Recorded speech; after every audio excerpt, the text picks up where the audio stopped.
أعوذ بالله من الشيطان الرجيم. بسم الله الرحمن الرحيم. ارجع إليهم فلنأتينهم بجنود لا قبل لهم بها ولنخرجنهم منها أذلة وهم صاغرون. سورة النمل 37 نمبر آیت. دی 37 نمبر آیت کی د سلیمان علیہ السلام د واقعي پاتې حصہ ذکر کیږي او بده کې دا ذکر کیږي چې کم کسانو هدیه راوړې وي د بلقیس د طرف نه، هغه هدیه ورته واپس کړل، سلیمان علیه السلام قبول نه کړي او ورته ویل دا واپس وی صحیح او که تاسو دعوت قبول نه کول اسلام خبرم ونه منله نو دا حدیث ان سره وی صحیح واپس لاړ شي او اسلام د نه قبلې دو په صورت کې به تاسو د هغه لښکرې در رسي چې تاسو د پاره باغې باندې به هیڅ صداقت نه د مقابله کولو. نو دې څنګه یو مسله دا پاتې ده چې یاره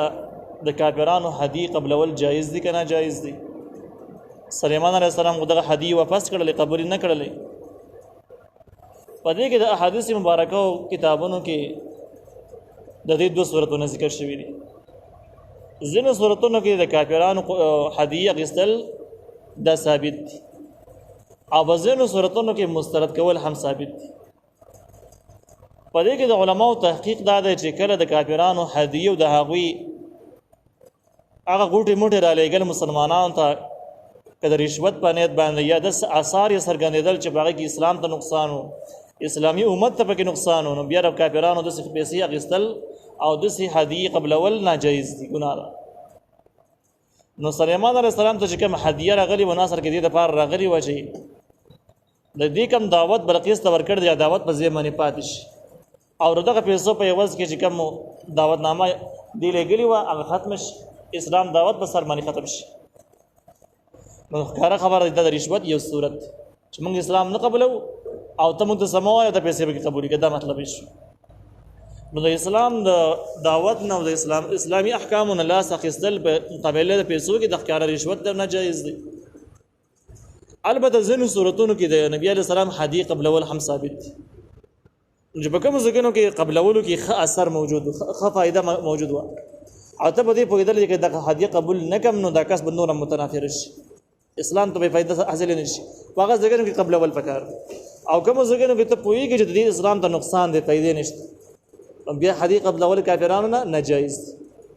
نو بیا د هغه خلکو احوال بیخي واضح کېږي چې د کافرانو د بینکونو نه سودي قرضې په ناجایز شرایطو باندې چې په هغې کې د اسلام او د انسانیت بیخه بنیاد وځي، په هغې کې ټرانسجنډر او بل شی پکې هم قبول شي او د اسلام خونه پکې ورانه شي، نو دغه په هېڅ صورت باندې بیا جایز نه دي. دومره ناجایز شرایط چې هغې کې اسلامي امت ته دومره لوی نقصان دی، هغې کې اسلامي احکام مقابل کې دومره لوی ناجایز قوانین پاس کېدلو ته پکې ضرورت پیښېږي او بیا دې قرض هدیه هم نه ده، دوباره به ورکول غواړي، دا قرض هم په سودي قرض دی، په سود سره به واپس کول غواړي. نو په داسې حالاتو کې په اسلام کې د جواز هېڅ صورت نشته، انتهایي ظلم دی، ګناه ده او د دې ګناهونو د وجې نه د مسلمانانو حالات هم ورځ په ورځ باندې تشویشناک جوړېږي. چې کله دا هدیه ورته واپس کړلې نو سلیمان علیه السلام ورته جواب ووایه چې دا هدیه واپس ویسه، هلته کې به دې باندې مشوره وکړئ چې که اسلام نه قبلوئ او تاسو دغه شی خو راولی قبول نه شو، اوس که اسلام تاسو قبول نه کړو نو داسې لښکرې به در ورسېږي چې تاسو به هغې باندې بیا د مقابلې کولو وس به نه لرئ او تاسو به ذلیله شئ، کمزوري به شئ. اوس هم خپله خو خبرې څنګه کوئ تاسو؟ نو سلیمان علیه السلام وویل چې ارجع واپس شي الیهم دوی ته، فلنأتینهم موږ به خامخا درلیږو تاسو ته بجنود داسې لښکرې لا قبل لهم چې نه وی طاقت د دوی دپاره بها په هغې باندې د مقابلې کولو طاقت به ورله پې نه وي. ولنخرجنهم موږ به خامخا وباسو دوی لره منها دغه علاقونه، دغه علاقونه به یې وباسو اذلة ذلیله وهم صاغرون او دوی به سپکي، اذلة ذلیل به یعنی اختیارات به ورسره نه وي، غلامان به شي، صاغرون سپک به د دوی څخه خپل اساسي خپل ملکیتونه هر څه به واخیستل شي، ضبط به شي. د دې آیات کې چې کوم حکمتونه او کوم سبقونه دغه دا دي چې د مسلمانانو د اسلامي امر کوم دعوت چاته ورکړل شي او دغه دعوت نه منلو په صورت کې د جنگ خبرداري ورکول ضروری دي. د جنگ خبر ورکول چې کوم دین دا لازمي دي چې په تر اطلاع ملاو چې په تاسو سره جنگ کیږي. دوی مسله دا چې کوم جنگیان خلک د زمانه حمله وشي، کوم جنگیان خلک مړ شي، چې کوم پاتري چې دغه جنگي خلکو حمایتيان دي دا غوي خلک دي، لیکن په خپل جنگیان نه دي او د جنگ نه پاتې دي. پکار د چې د دومره لوی بغاوت په صورت کې د خلک د غلقې نه وشړل شي جلاوطن شي. لکه څنګه چې په دې ځکه کې چې ولا نخرجنهم منها دی بخمن بخامه کو باز دوی لره د غلقې نه، نو چې کوم جنگیان دي غمړ شو، کوم چې پادری علاقې نه جلاوطن کیږي. او دا په دې صورت کې چې همیشه د پاره اذلت ذلیل وي او صاغرون سپک وي، ځکه چې د اسلام بغاوت د الله ر دین بغاوت دومره ښکارا لوی جرم د ښکارا جرم د انجام هم د سنگین معلومیږي. نو دا خبر هغه کسانو چې کوم دي کوم قاصدین چې ونه هغه ویور بلقیس ته ورسه اغونډه قصه ورته وکړه. قال نو ویل یا ایها الملأ یا ایها الملأ یا ایها الملأ یا سرداران. قال نو سليمان عليه السلام وی دې څنګه نه پوری دا هغه کسانو خبره شو چې کوم خبره د قاصدانو سره وشو. اوس دا غینه بعد دلته کې منځ کې واقعیا مختصر شوه. خلاصه دا غي دا د کسان لاړل او بلقیس ته ټول قصه وکړه چې سليمان عليه السلام خو د جنگ خبرداري ورکو. د اسلام د نه منلو په صورت کې او د نه حاضرېدلو په صورت کې په دې ځکه باندې به حمله کیږي. اوس تاسو څنګه فقدا نو د دې مشر بلقیس چې ونه ډېر وخیار واقع مخکې نه ډېر معلومات حاصل کړي. هغه ورته ویل چې د حدیث واپس کېدو نو ورسته ماته یقیني علم راغی چې دا سړی پیغمبر دی، عام بادشاہ نه دی، پیسو میسو لالچونو والا نه دی، دا پیغمبر دی. او د اسلامي نظام او د اسلامي دین د غلبې نه بغیر د تسلی کول ممکن نه دي. نو چې پیغمبر دی نو پیغمبر سره جنگ کول چا سره جنگ کول بالکل الله تعالی قهر دعوت ورکول جنگ کول چې صحیح کار نه دی. اوس طریقه دا چې موږ غون رواني کو الته بلاړ اسلام قبول کو سليمان عليه السلام بلاس باندې به ایمان راوړو او دا طریقه ټیک په دې باندې سلام وشو دسی بکی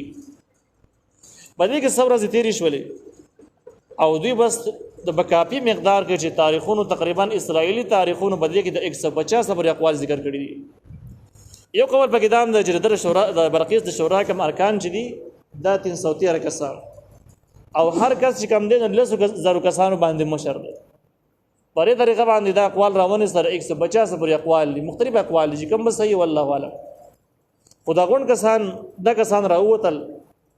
او د سليمان عليه السلام طرف ته سفر شروع. سليمان عليه السلام معمول د څه وجه سحر بکې ناستو او د ګرمي پورې به د قضاوت په سری خلکو به په سری کوي قضاوت په کاو دا لو قضا به لګوري و. نو باندې قضاوت په ټیم کې چې لادوی ناس دي خلکو له مسالې حل کوي په سلی ور لګي چې په یو لوی فاصله من تقریبا 3 میله فاصله باندې یو ډیر لوی دوړه ښکارې ده. سليمان عليه السلام چې دوړي توکتل له دوړي ورې د تاسو وکړه بسوک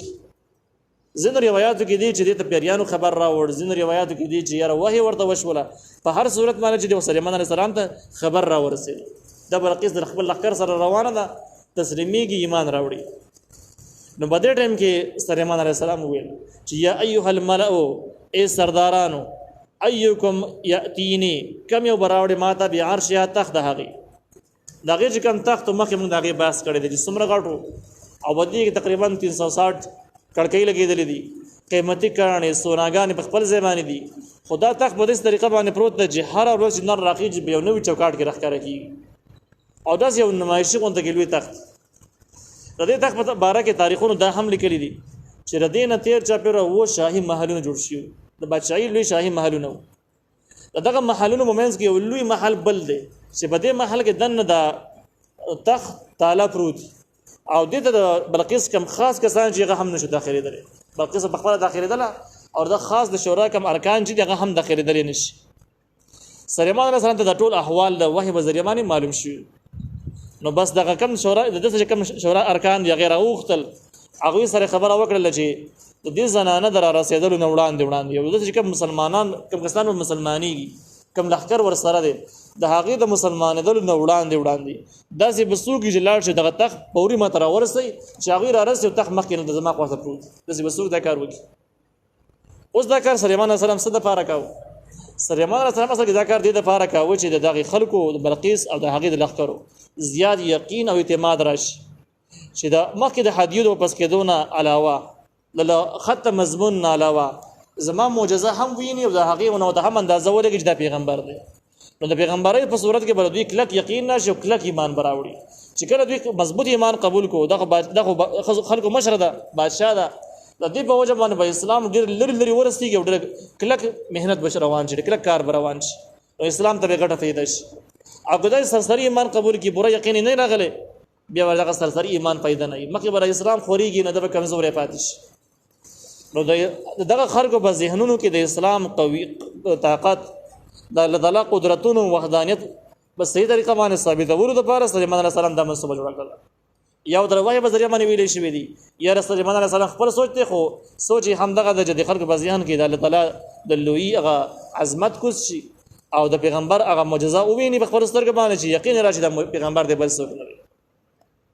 د څنګه د اسرایلی اقوال مختلف ډېر زیات موجود دي او تاسو به دا خبره هم معلومه چې اصل کې يهود چې کوم دي هغه سليمان عليه السلام د پیغمبري قائل نه دي سليمان عليه السلام بارک یو ډېر خوشي خرافاتي سوچونه لري ابدې کې چې کوم دي متا لمزدن یو کتاب هم لیکل دی نمحت الیمن په نوم باندې پاره وایي چې سليمان عليه السلام بارک ډېر زیات خرافات را جمع کړي ډېر ګډي وډي را جمع کړي نو بهر حال باندې هغه چې کوم د سليمان عليه السلام د پیغمبري قائل نه دي مکه دا مضمون چې کوم دی نو وما کفر سليمان ولكن الشياطين كفروا سورۃ بقره کې تر شوی چې په نبی عليه السلام باندې اعتراض هم کاوه چې سليمان عليه السلام ته پیغمبر وي حالانکه دغه پیغمبر نو ته پیغمبر وي په تاسو مشک راغلی نو دغه آیاتونه نازل شو نو دغه خلک سليمان عليه السلام باره کې د ځګن کې دسی وي دی واقع کې چې اصل کې دا تخرا وړل او مخینه الته خوځل او مقصد دا و چې زما په قبضه کې راشي تخ زما په قبضه کې راشي بل چا لاس ته ونه ورسي نو ګور دی پیغمبر باره کې د خبرې کول سخت جرم دی ولی سليمان عليه السلام دي شزونو ته اهمیت ورکولې دغه بادشاہي خدا سره وړاندې واوري د رسم بادشاہي و کدي خبر ته اهمیت ورکولې نه بیا هغه کسان چې هدیه راوړي بیا غوړي واپس کوي هغه هم نه واپس کوي معلومی کې دا پیغمبرانو اصل نظر په دعوت باندې د اسلامي نظام په غلبه باندې دي خبر ته پیغمبرانو خیال نه دي خبر دا غوي اهمیت د سره ورکوي نو او بیا سليمان عليه السلام بادشاہ چې ټول هر زمان اختیارات چې کله مو غواړي سمندر د مزنه جواهرات راستل چې د پیریانو په ذریعہ باندې د زناورو په ذریعہ باندې هغه د دې شیرو ضرورت ته تختونو د ضرورت دی هغه د تخت شوکه لرل نظام به تیار کړي نه وي تیار کړي به د خبرام صحیح ده نو اصل کې سليمان عليه السلام مقصد دا و چې خلکو باندې د اسلامي دعوت خاص انداز نو خلکو ته ویل چې ایه الملأ ای سرداران ملأ نه مراد هغه کسان مراد چې کوم د شورا ارکان دي ايكم ياتيني كم يبراوي ماذا بعرشها تحت دي قبل ان ياتيني قبل ان ياتوني مخد دوی نه چې دی راشي ماته مسلمین تابعدار مسلم چې کوم دی د پمانه د مؤمن سره هم راضي قرآني اصطلاحات مسلم په معنا د ظاهري تابعداري سره هم راضي د ځکه کې د دوی معنا مراد ظاهري تابعداري ته مراد راځي چې دا قرآني آیاتونو نه معلومیږي تاریخ نه معلومیږي چې د دین وړاندې بلخیص اسلام قبول کړي نه دا راورسه د سليمان عليه السلام سره خبري و چې دغه نه بعد ایمان راوړو نو معلومیږي دا چې د مؤمن نه و لیکن ظاهري تابعداري شروع کړي دا سفر شروع کړي دا روانه ده قال عفريت من الجن نو ویل یو طاقتور پیری د پیریانو نه عفريت ځنې علماء راي دا په معنا د سرکش سره دی یو سرکش پیری وي دا معنا صحیح نه ده ځکه صحیح نه ده چې ورسته د خپل وایي چې وان عليه لقوي امين زتا قطواله امانتدار او سرکش کس امانتدار جوړی دي نش پته لګی چې عفریت په معنا د سرکش سره نه ده دیمه معنی دار عفریت چې کم دین په معنا د دیو سره هم راځي نر پیری چې کوي دیو طاقتور پیری نو دغه معنا سره هم راځي تفسیر باندې قرآن په معنا د دیو سره ذکر کړی دی چې قال عفریت من الجن ویل یو دیو د پیریانو دا پیریانو کې طاقتور نسل لوی کم چې مضبوط سيزونه دي او عفریت په معنا طاقتور سره هم راځي عام طاقتور سره نو ویل یو طاقتور د پیریانو نه انا اتیک زبراولم تا ته به دغه تخلره قبل ان تقوم من مقامک مخه د فاسدل استاد خپل زګین نه خپل مجلس محفل نه مده فاسدل نه ما بر رسولې بدون ټیم کې میرا رسولې نو دا مجلس د شیو مخکې موږ ویل سليمان عليه السلام مر سحر نه مجلس لګاو د قضا د فیصلو کولو او دا غرمه پورې بعد قضاوت شروع په سری کېدل خلکو مسالې به حل کېدل نو دې پیری وته ویل چې استاد د فیصلو د محفل بلا ختم شوی نه غرمه شوی بلا نه دا غینه مخکې مر رسولې دومره ټیم برانه والی وان علیه لقوی یقینا ز بدغه باندې طاقت والا یم یعنی تقوام غټ ماته معلوم دی او طاقت لرم راوړی شم امین امانتدار یم سونا او جواهرات او قیمت شي نه چې بکیری هغه کې ګوت نه بس امانتدار امانت به را ورسو